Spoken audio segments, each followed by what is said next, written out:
Okay, everybody, welcome to the afternoon session. Now, normally I've just pre-seed the bios of all the presenters so this morning anyway, but for this gentleman, Eric Pinkerton, I'm actually going to read it out because I think it's so interesting. So, I'm going to build you up. Okay, Eric has been breaking things just to fix them again since before he could walk. At 20, he spent his summer evenings as a nightclub bouncer and read tarot cards during the day. Very diverse background. He didn't realise it back then, but nothing could have prepared him better for a career in InfoSec, trying to predict the future whilst ducking punches. I won't say anything bad about you. Eric cut his teeth as a technologist for the BBC World Service in London, where he learned the importance of educate, inform and entertain. He also developed his passion for emerging technologies with a bent for security.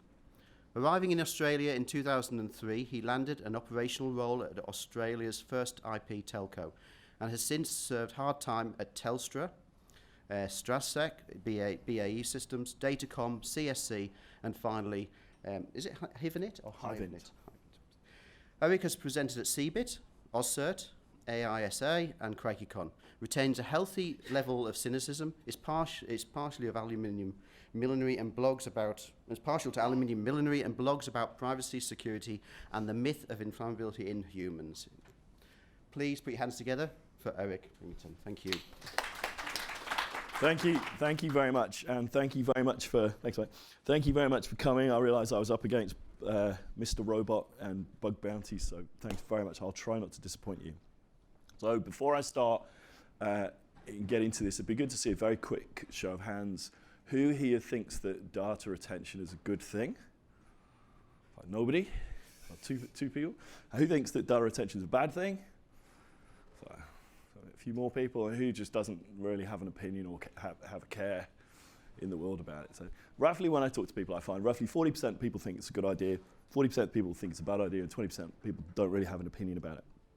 And I want to sort of maybe change some of your perceptions about this through this talk.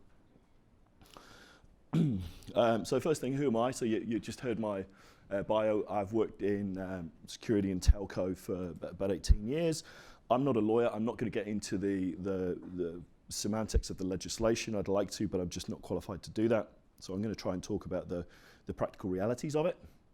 Network engineering, telco background, and working at telcos, I was responsible for both lawful intercept and metadata requests coming from the police.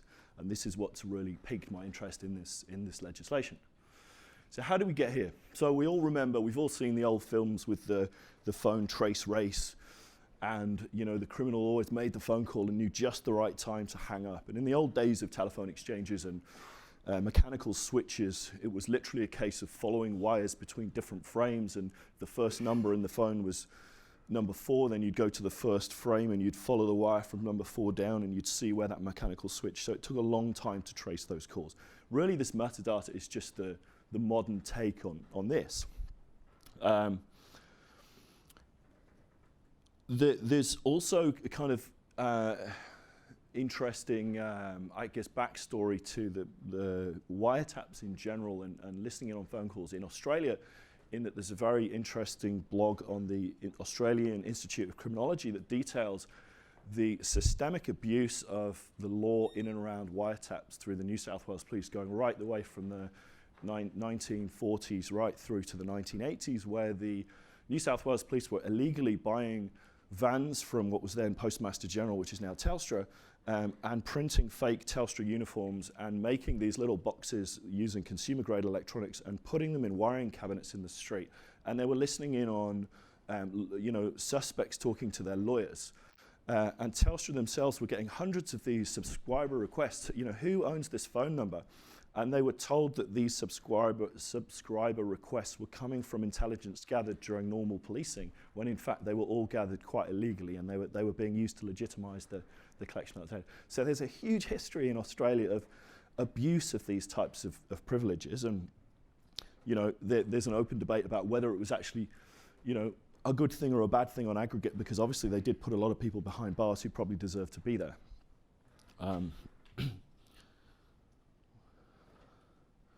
So what about metadata? So my interest in this came from, I worked for a small ISP in Australia, and I could go back around 7 years, which was the age of the company. So if somebody came to me from a police force or an agency and said, who had this IP address, or who owns this phone number, back in, that would have been back in, 1997, I could have gone and done it. And if it would have been a 7-year-old request, I'd have to recover it from magnetic tape, and it took me half a day, and we used to charge $100 to the agency for supplying that information.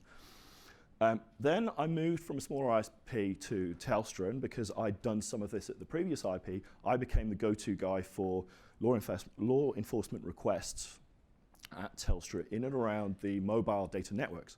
So it was the time when iPhones were becoming a thing, and we built a network at Telstra which was designed to support WAP. Do you remember the Nokia phones with WAP? And you could look up Google Maps, and it was maybe 7 or 8 people in the whole of Australia using this thing at the same time. So the network was kind of built and scoped for that. And then along came the iPhone, and everyone went out and bought an iPhone. And then a year later, everyone who'd bought an iPhone and subscribed to Optus or Vodafone because it was cheaper had realized that they couldn't use their iPhone anywhere, so they went to Telstra. So over this 2-year period, the amount of traffic on this network went through the roof. And the problem was the wireless network was all carrier-grade net, so it was all private address space. And what that meant was when the AFP came to Telstra and said, we want to know who had this IP address on Tuesday, the 12th of February at 3 p.m., Telstra's radius logs went back 7 or 8 years, but the radius logs contained a private IP address, and in order to change that private IP address into a public IP address, they had to come to me on the firewall to look through my firewall logs to find that NAT to turn that into the public IP that they were looking for. And the problem was the firewalls were so noisy that the logs pretty much rolled after about 15 to 16 days. So when the AFP came along, excuse me, I'm going to sip of water. So when the AFP came along in about 2014 and said, hey, how far back can we go in these various different requests we're putting? The one that really stood out was that the mobile data, the official number that Telstra gave the AFP was 10 days. So unless you can come to us within 10 days of something happening for this request, it's going to fall off the back of the logs. And the law was vague and ambiguous, and effectively the interpretation was, if you had the logs, you had to supply them. If you didn't have the logs that you weren't keeping for normal business purposes, then you didn't have to provide that information. So they were terrified that if it got out, that you could do whatever you want on the Telstra network without, and it always took, the speed of public servants meant that there was no way they were going to get that satisfied within 10 days and us get the data back to them. So I knew at the time that this was going to turn into some legislation to prolong that data. And sure enough, in about 2012, the Attorney General at the time, Nicola Roxon, the AVP, put together a discussion paper, and it went out to the industry, and it became what is now the data retention law. It came into effect in 2015, but carriage service providers were able to defer compliance until April this year, which they all did. They all made a very big noise about it. They complained it was going to cost them a fortune. They complained that it was a violation of privacy. They complained it was a honeypot for hackers. The government proceeded anyway. They made a few concessions and a few changes. The government came up with a figure of 128 million and then set about divvying that out to 180 different carriage service providers, and the grants ranged from $10,000 to $40 million in order to gain compliance with that legislation. Now, because I'm a security consultant and because I've got a telco background, and I was, I guess, greedily thinking, hey, there's going to be all this work for me to go and help these companies secure these systems, and because I know a little bit about them, I'll be well placed to shepherd them through this process, and especially given all of their rhetoric about this is a honeypot for hackers. Potentially this is a lot of personal information. You don't want to be on the wrong side of a breach. So I wanted to know how secure that data was. That's the government doling out. That's how the grant process worked. So first thing to understand, and this is something that seems to have passed an awful lot of tech journalists, is this difference between data retention and lawful intercept, the red pill and the blue pill. So this is the kind of thing that we do in security a lot, which is throw binary questions out there. So I asked you who thought the data retention was a good idea, who it was a bad idea. It was a dumb question because it's such a nuanced thing. There's cases where it's a great idea. I'm a privacy nut, but I also don't want to be on a plane that gets blown up. So, I realized that there has to be a scale at where this is a good thing and here this is a bad thing. So a case in point, when I was at the old ISP, we got a phone call at about 4 a.m. The guys in the NOC were in a bit of a panic because they'd had the first emergency subscriber request, and they came to me to really make a call on it. So effectively what had happened is a policeman had phoned up at 4 a.m. and said, we need to know who owns this IP address, because a teenage girl had posted a suicide note online, and some people who'd seen the suicide note had phoned the police, who'd found magically the owner of the forum who'd supplied the IP address of the girl, and they had grave concerns for her. So I had to then make a very quick call whether this was a very, very elaborate social engineering attack, whether it was a legitimate request, and whether or not I should satisfy this request with this very concerned sounding policeman on the end of the phone. So what I did was I hung up on him, and then I phoned back the police agency with the public number, and I asked to be put through to him, so I had some confidence that he was a copper at least, whether he was allowed to. And the story was they were able to find the address of the girl from our billing records, send a police car around, break into the house, they found the girl unconscious and rushed her to hospital, and she survived. So, for me, that is a very edge case, but there is obviously a case where these kind of things are useful. So it became very hard to see people running around saying that none of this should be allowed, you should have all your privacy and so on and so forth. So in the process of doing this, I kind of stumbled across this thing which I thought was interesting to include in this talk. And it's something that I found quite difficult to explain, which is quite ironic, and you'll see why. I found this quote from Lewis Carroll. I've got a special relationship with Lewis Carroll because I was born in the town where ostensibly Lewis Carroll had a special relationship with a 12-year-old girl that became Alice in Wonderland. But when I use the word Humpty Dumpty said in a rather scornful tone, it means just what I choose it to mean, neither more nor less. Now, in the world of InfoSec, I often have conversations with my boss about the meaning of particular concepts within InfoSec. And the solution we often arrive at is that a given term means what I need it to mean in the context of the conversation I am having. And metadata was one of these things. What does metadata mean? Now, there are so many journalists who've gone out to explain what metadata is, but what it is absolutely depends on who you're talking to and what you're talking about. So I sat down and I thought, how many other words could I think of that fell into that category? And this is what I came up with. So if you think about these words, what is art, what is big data, what is threat intel, it absolutely depends on what you're talking about and the conversation you're having. And this is the problem with, this is a common problem in InfoSec where you rely on a lot of these concepts and these words. And this is why we have confusion, and this is why people get it wrong, because it's very difficult to not know that you're actually talking about two different things. So metadata, by definition, is data about data, and data about data, for instance, would include your browsing data if we're looking at metadata about your internet browsing data. But the metadata that we talk about when we talk about the lawful interception laws does not include that data. So these are my thoughts on some of this confusion. What I, probably racing ahead of myself, but what I sort of set out to do is to try and prove out how secure this information was. And in the process of researching this, I found that there were heaps and heaps of misinformation and misunderstanding and well-intentioned ways, attempts to try and explain this to the Australian public that fell short. So I thought it'd be interesting here to try and bust some of the myths around this. So the first one is, obviously, as I've just alluded to, it includes your browsing history. The legislation explicitly excludes your browsing information. So paragraph 187A puts beyond doubt the service providers are not required to keep information about a subscriber's web browsing history.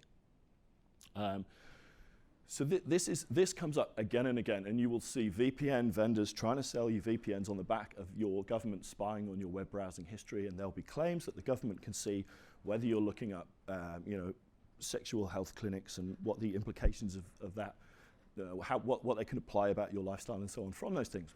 So it's absolute nonsense. It doesn't include passwords or PINs, so the password you use to connect to your ISP or the password that you use in your ISP email is not included in this. They don't include billing information for free services. So sort of hotel, free Wi-Fi in a hotel, that isn't included. Obviously, there's no content of the communication. This is the lawful intercept stuff, which is a very different thing. So lawful intercept, roughly, it has to be a crime that's punishable by 7 years in prison for it to qualify for a lawful intercept. It has to go in front of a judge, and it has to get a warrant. A metadata request has to be a crime that's punishable by about 2 years in prison, which is a huge, huge broad tent. I mean, it's graffiti is in that, right? Or fly tipping, littering. So it's a much broader church, but a senior policeman is all you need to sign off on that request. So that's the difference. And the other thing that actually took me by surprise when I did this is ongoing location. So I thought, wow, I've watched British cop shows and I've watched The Line of Duty, and there's always this point where they go, okay, well, which phones were in area A and area B and area C at these 3 different times? They narrow down to this one suspect who's always one of the other coppers on the team using this geolocation data. And I've heard of real cases where this has been done in law enforcement. They can't do that in Australia. What they have is the location when you start a call and the location when you finish a call. We're talking about cell towers. So they can't track your movements in the same way. So I think that's busted. If we're going to talk about what it isn't, then we talk about what it is. So subscriber information, your name, address, your billing and contact information. So this is the PII that really we're talking about when we're talking about private information.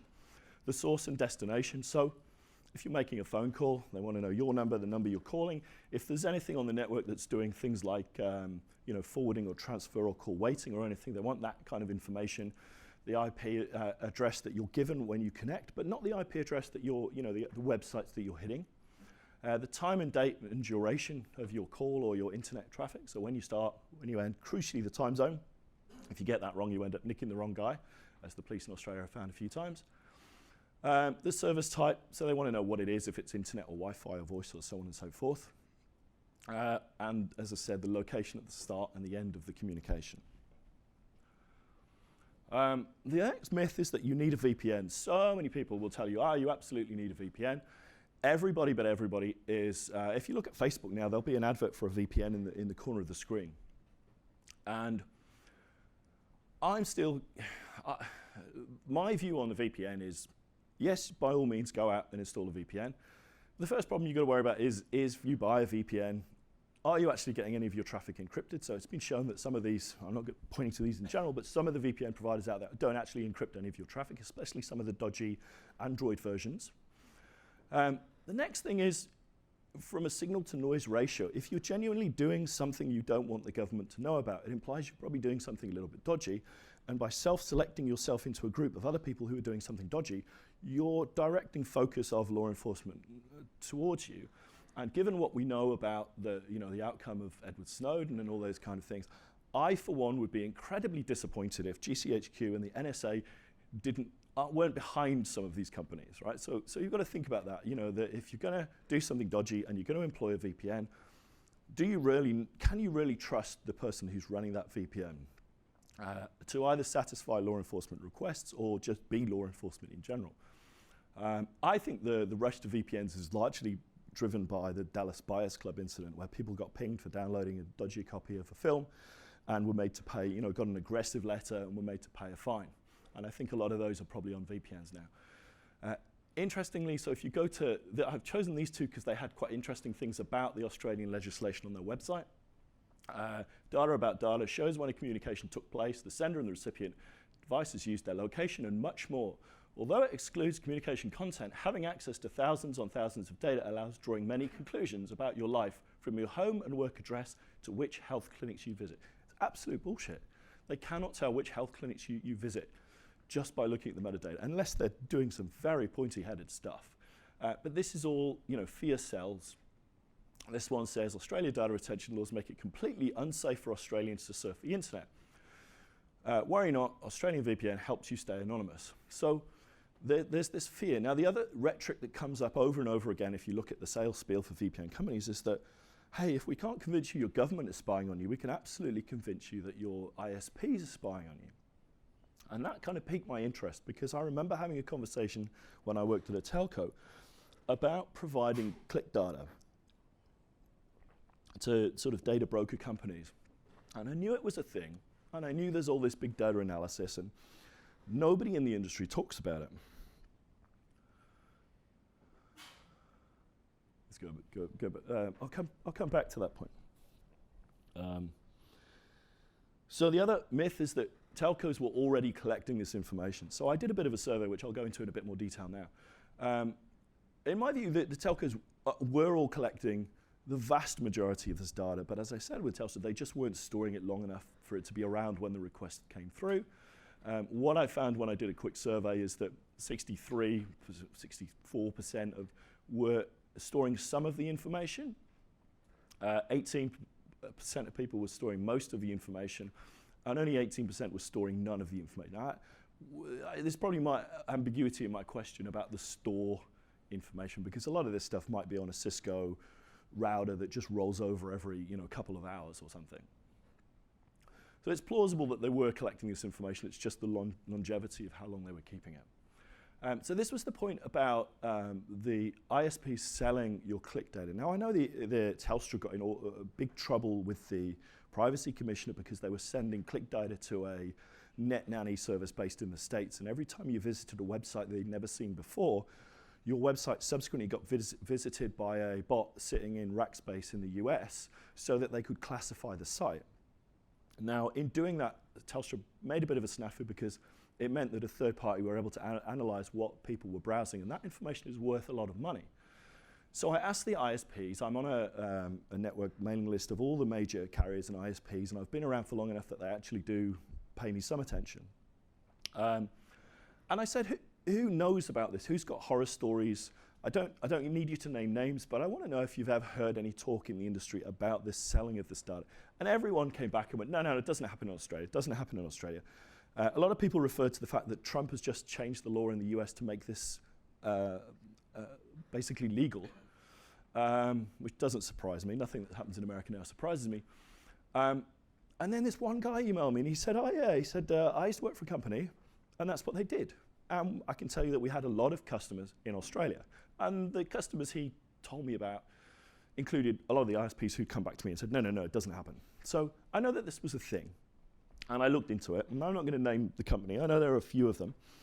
This one in particular at one point had 40% of the internet users in Australia. And it wasn't specifically tied to particular users, but they were able to infer things and use big data analysis. And they talk about obfuscation, and we all know as security people that obfuscation or de-identification is problematic, especially when you've got lots of data. What they say on their website is data is sourced from providers who obtain opt-in consumer consent.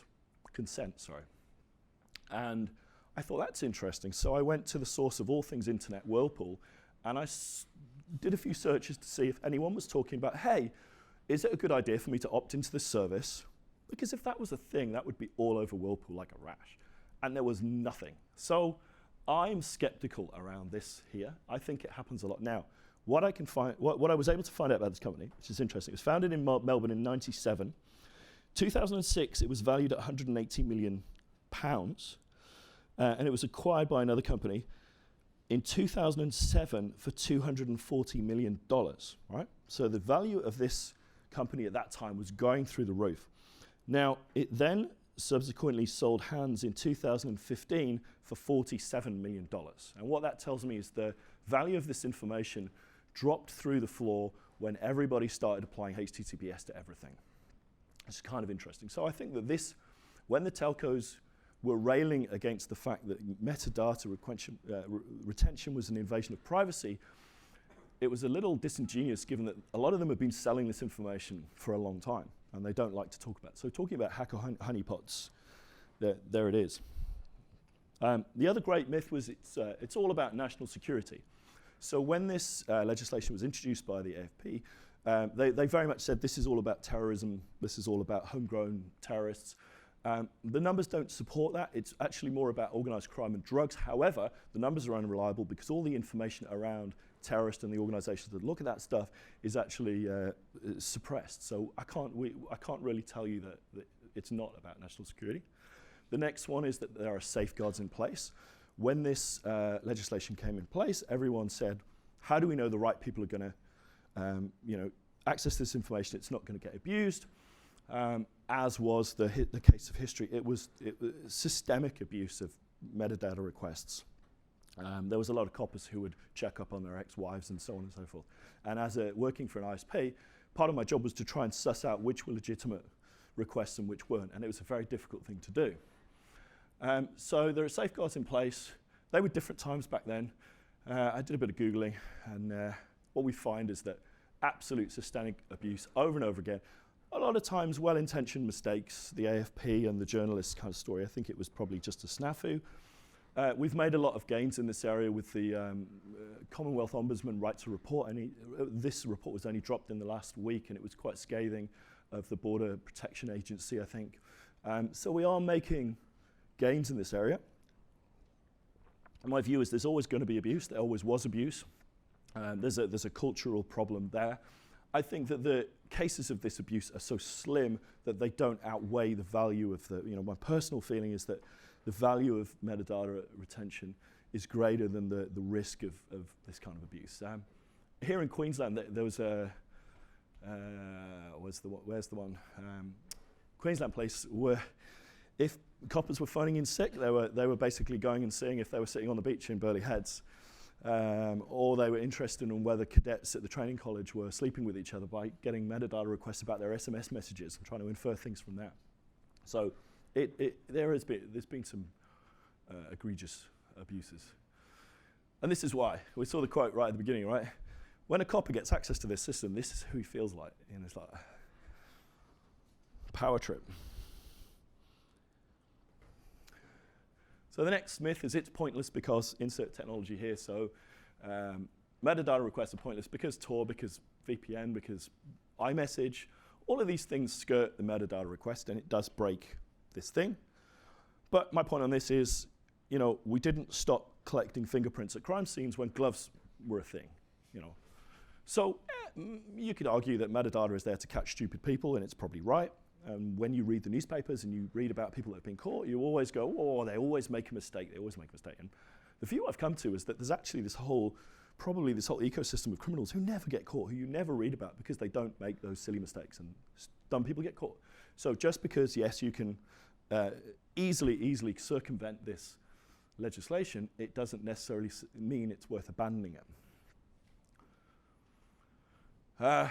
This is a great one that comes up again and again. Metadata is more useful than content. So I've heard this put forward that actually they can tell more about you from just who you call and who you talk to than by listening to your calls, which is as absurd as it sounds. For me to say that Jerry talked to Bob is more interesting than Jerry talked to Bob about the shipment of cocaine.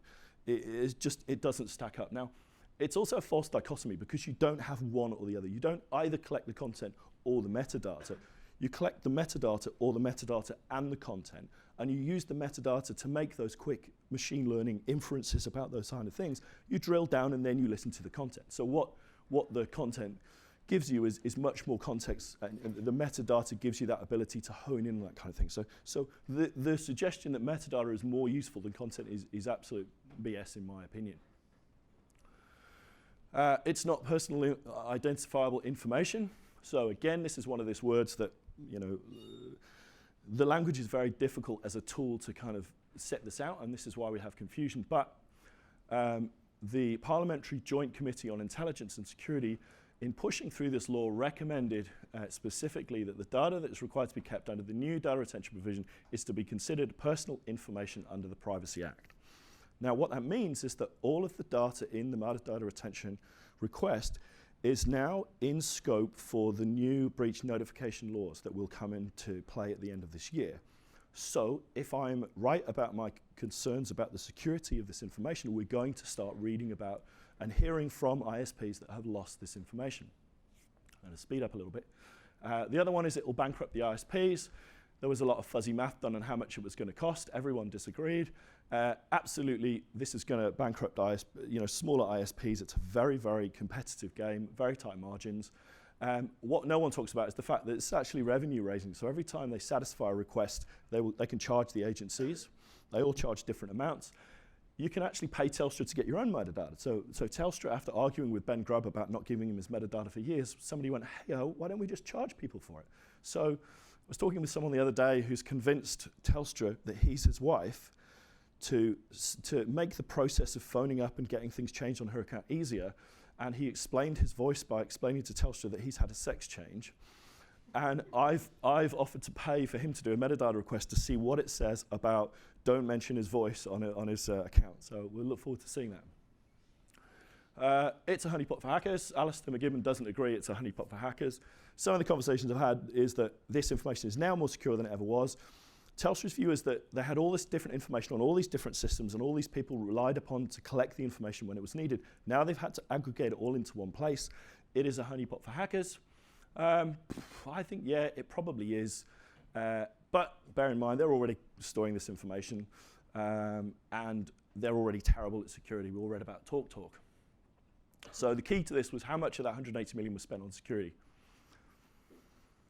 I did some freedom of information requests. If you've never done an FOI request, I recommend you do. If you've ever been inconvenienced by a public servant, then get your own back.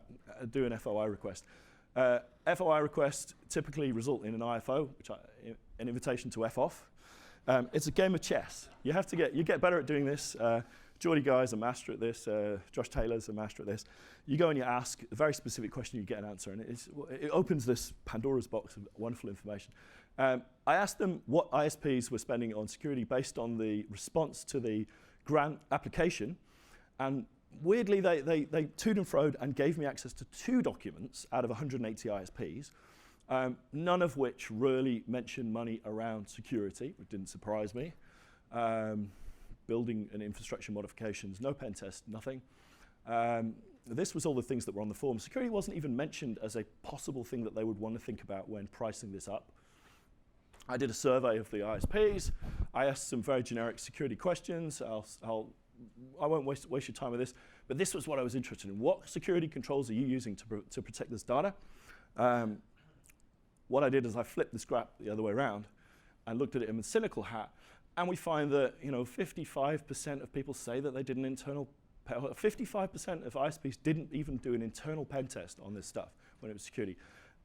Only 18% of them haven't got a firewall for this stuff. So I think it's absolutely going to get owned. I found all the people I know in security companies that I work with. In fact, no, I found my boss who knows all these people. I'm not that well connected.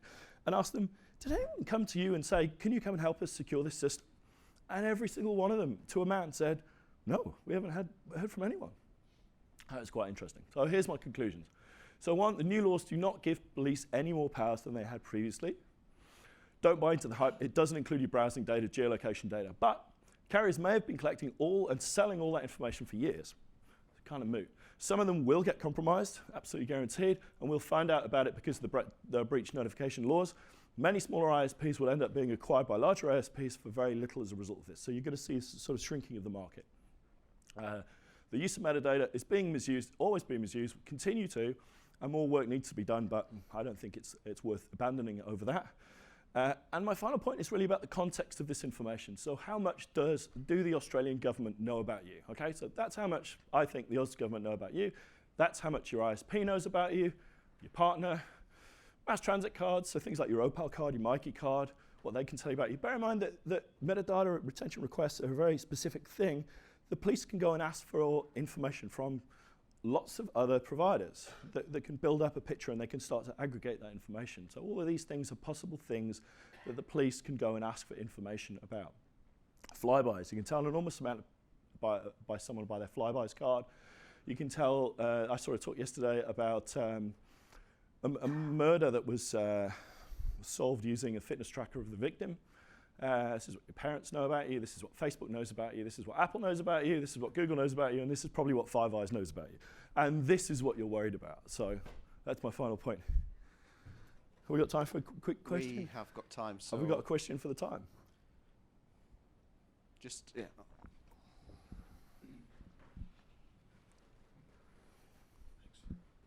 I'd just like to make 2 comments and Yep. just see what your response is. To the anecdote you gave at the start about the 15-year-old girl, Yep.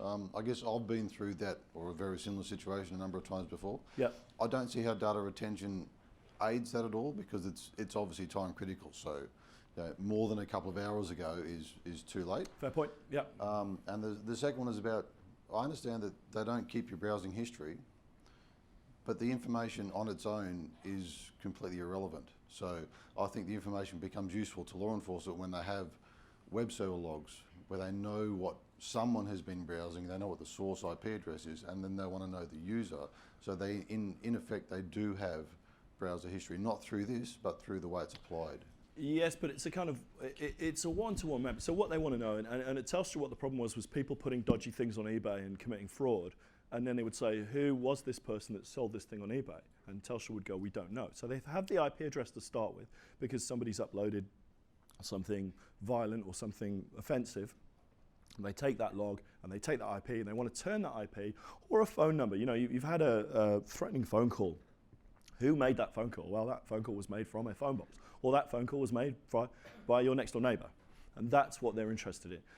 If you collect all, like as they do in the UK, the Snoopers Charter in the UK, it includes the data, and it also includes the ability to do bulk checks. So the police can go on fishing expeditions, and they will.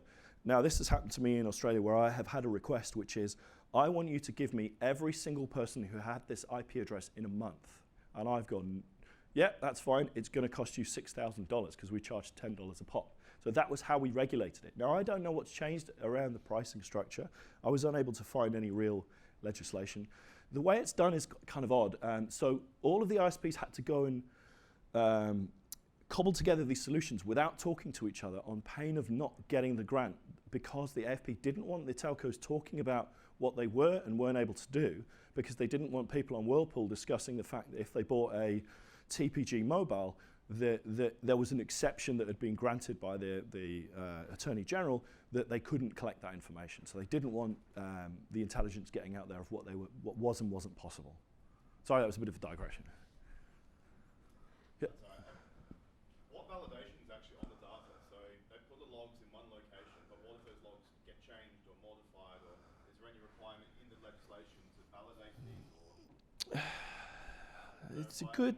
It's a good question. What there is in the legislation is information about encrypting this data. And in terms of actually integrity, what I can tell you is that in terms of the law enforcement side of stuff, they were all over the integrity. Everything was hashed and encrypted and so on and so forth. So I'd be surprised if the integrity wasn't covered because it's a relatively trivial problem to solve. It's more a case that what people will do is they'll go and stuff the stuff in an S3 bucket because it's cheap. And we've heard from a talk by Dan G at Atlassian that there's a quirk with S3 where there's a permission on the files of S3 where there's the everyone group and everyone assumes everyone means everyone in your organization. In fact, it means everyone with an AWS login. So a lot of these ISPs are going to stick this stuff, and if they don't secure the key they're using to encrypt this, then we're going to read about this guaranteed.